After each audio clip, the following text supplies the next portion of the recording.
नमस्कार दोस्तों, मैं अंकुर उपाध्याय स्वागत करता हूं आप सभी का आपके अपने YouTube channel share market analysis में। दोस्तों यहां पे आप सभी के साथ बात करने वाला हूं कल के बाजार के बारे में। क्या कल बाजार में तेजी लौटेगी क्योंकि गिफ्ट निफ्टी ऊपर दिख रहा है, या होगी एक बार फिर से गिरावट? पोर्टफोलियो कंटिन्यू बीते कुछ ट्रेडिंग सेशन से नीचे के दर्शन ही दिखा रही है। क्या कोई रिकवरी, क्या कोई तेजी की उम्मीद कर सकते हैं? क्या कह रहा है डेटा? और एफआईआईज की सेलिंग का फिगर कंटिन्यू बेसिस पे छोटा होता हुआ दिख रहा है, लेकिन मार्केट में बिल्कुल भी रुकावट नहीं हो रही है गिरावट में।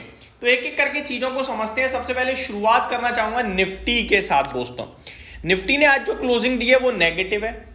अगर हम 200 SMA की बात करें तो उसके हिसाब से अगर साइकोलॉजिकली देखें तो 23,200 इंपॉर्टेंट लेवल है, 23,200 350 के बीच में।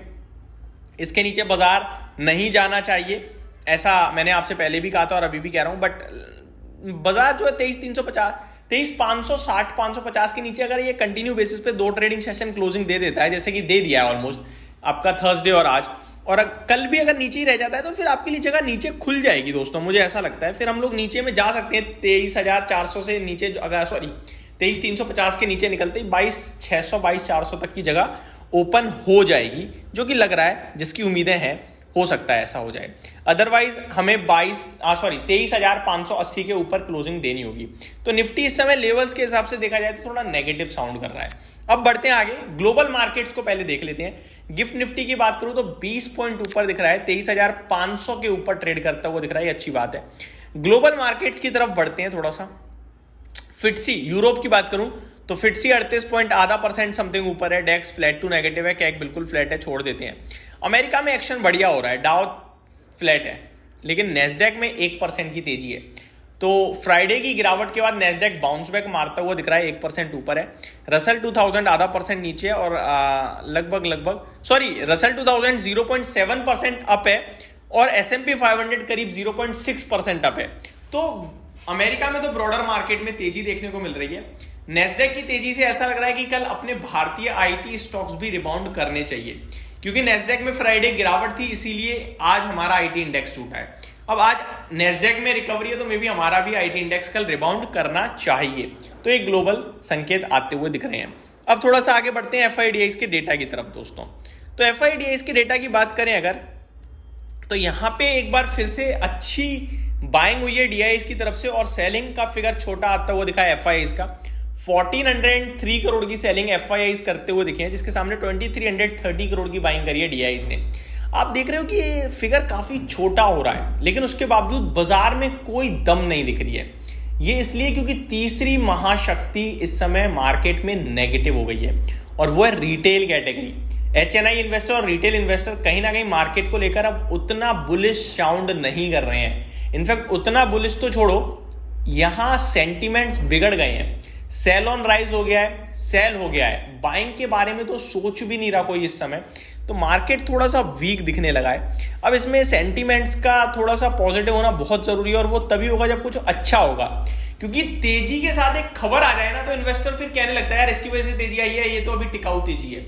या तो हम Q3 का वेट करें अब कि अच्छे नंबर आने लगे, या महाराष्ट्र इलेक्शन से कुछ पॉजिटिव आ जाए। ये सारी चीजें होंगी तभी अभी कहीं ना कहीं कुछ पॉजिटिविटी मिलेगी, अदरवाइज अभी तो सब कुछ नेगेटिव ही दिख रहा है। आगे बढ़ते हैं दोस्तों। स्टॉक स्पेसिफिक एक्शन कंटिन्यू होता हुआ दिख रहा है, आप सभी को होगा भी।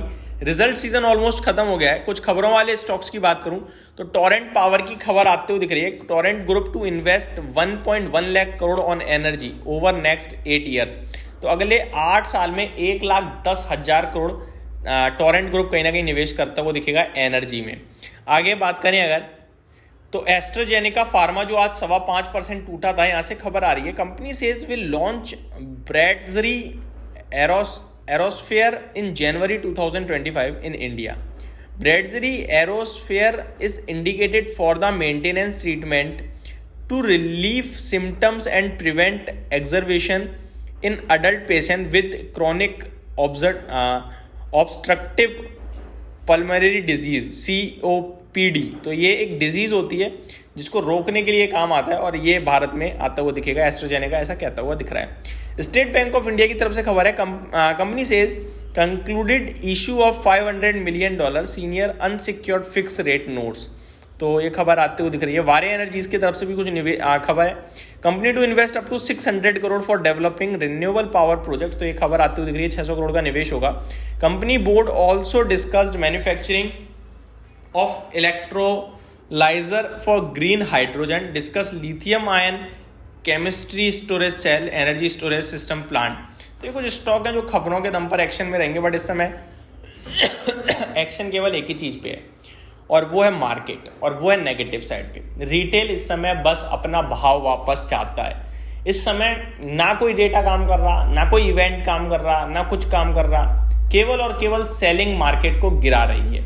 जैसे थोड़े समय पहले 4-5 महीने पीछे जाओ तो बाइंग मार्केट को ऊपर खींच देती थी ना, कुछ भी खो जाए बाजार गिरता ही नहीं था। तो लोग कहते थे ये बाजार क्यों नहीं गिरता भाई, ये बाजार क्यों नहीं गिरता, क्योंकि बाइंग की फैक्टर थी उस समय। बाइंग बाइंग बाइंग, पैसा ही पैसा था। और आज सेम उल्टा हो गया है। कुछ भी कर लो आप, नेगेटिव पे तो गिर ही जाएगा और पॉजिटिव भी होगा तो भी नहीं उठेगा, क्योंकि ऊपर आते ही सेलिंग हो जाती है। तो यही इस समय मार्केट चल रहा है। जब तक ये सेंटीमेंट्स नहीं बदलेंगे तब तक थोड़ी प्रॉब्लम रहने वाली है। तो ये मेरी तरफ से एक शॉर्ट सिंपल अपडेट थी दोस्तों। होप आपको जानकारी अच्छी लगी होगी। Thank you so much for watching this video. Good night guys.